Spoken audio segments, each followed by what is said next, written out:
Alamak. Mana lagi? Kuih Serabai Masjid Tanah. Ahmad Azil bin Ismail. Saya mengusahakan kuih Serabai tradisional Melaka. Start awal mulanya saya berniaga ni masa PKP lah. Masa saya tak ada pekerjaan pun dah tak ada. So mak bagi cadangan untuk saya berniaga kuih Serabai ni. So saya teruskan. Saya buat kuih Serabai ni lama lah, lebih kurang dalam lebih daripada 20 tahun daripada saya sekolah lagi. Pada mulanya tak adalah berniaga macam ni. Sekadar orang kampung datang order kat mak saya paksa saya buat daripada sekolah lagi lah saya dah belajar buat benda ni. Mana resepi ni dari turun-temurun lah? Turun lah daripada nenek saya, turun ke mak saya, sekarang turun kepada saya. Cik Azri tengok bau macam buah hangit dah ni. Kau dah cakap, kau lupa nak gulung. Aku dah kata lah. Nampak. Ini saya nak bagi resepi ataupun ajar sikit cara-cara buat kuih Serabai. Okey, untuk bancuhan yang paling sikit lah 500 gram satu pack ni dibagikan kepada dua, iaitu 400 gram dan 1 gram kepada dua bekas.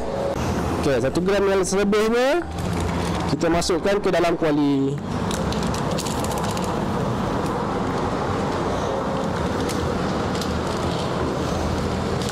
Untuk bancuhan kuih Serabai ini digunakan tepung beras.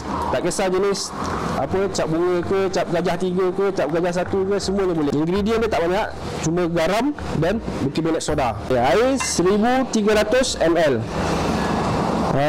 Kita masukkan sikit dalam ni. Dan kita kacau supaya sebati. Selebih air yang ni 1300 tu kita masukkan dalam kuali. Kita kacau sampai dia jadi pekat.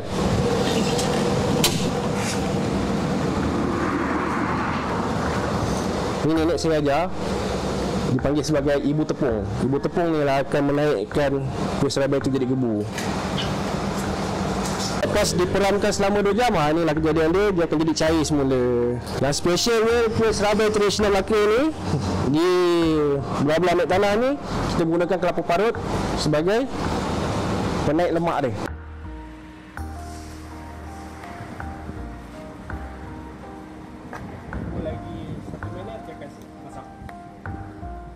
Ahli keluarga saya semua tahu buat. Oh, Alhamdulillah.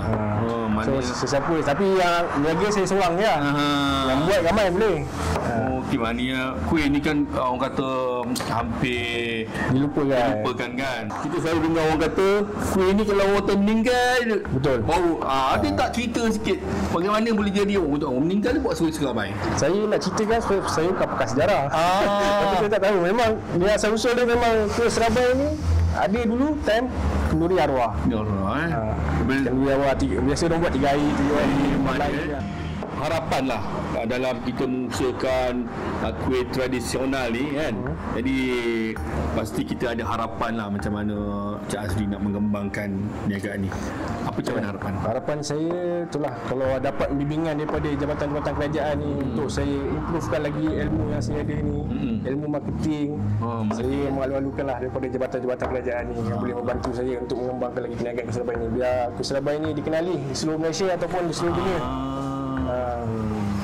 Okey, jadi satu lagi ini soalan-soalan terakhir ni. Jadi pelanggan Cik Azri saya tengok tadi daripada KL ada, daripada Selangor ada. Maknanya satu Malaysia kadang datang Melaka singgah kat sini. Betul. Saya daripada Sarawak pun ada. Bawa dia daripada Sarawak datang. Terima kasih kuih Serabai. Terima kasih kuih Serabai. Dia satu hari tu berapa boleh keluar? Dia tengok hari. Kalau Sabtu Ahad ni dia lebih lah. Lebih lah. Mungkin boleh pergi 600 keping. 600 keping Alhamdulillah rezeki tu. Kalau hari biasa ni dia nasib-nasib. Rezeki kita. Jangan gapakan. Jadi itulah segi maklumat yang kita dapat Cik Azri, terima kasih banyak. Kami doakan semoga perniagaan Cik Azri terus berjaya. Okey, amin. Hingga ke antarabangsa tadi InsyaAllah. doakan dan disambung generasi ke generasi ni dan dikembangkan. Mungkin kat London besok ada cawangan Serabai Melaka. Okey tuan-tuan, terima kasih semua. Influencer at Japan. Jumpa lagi.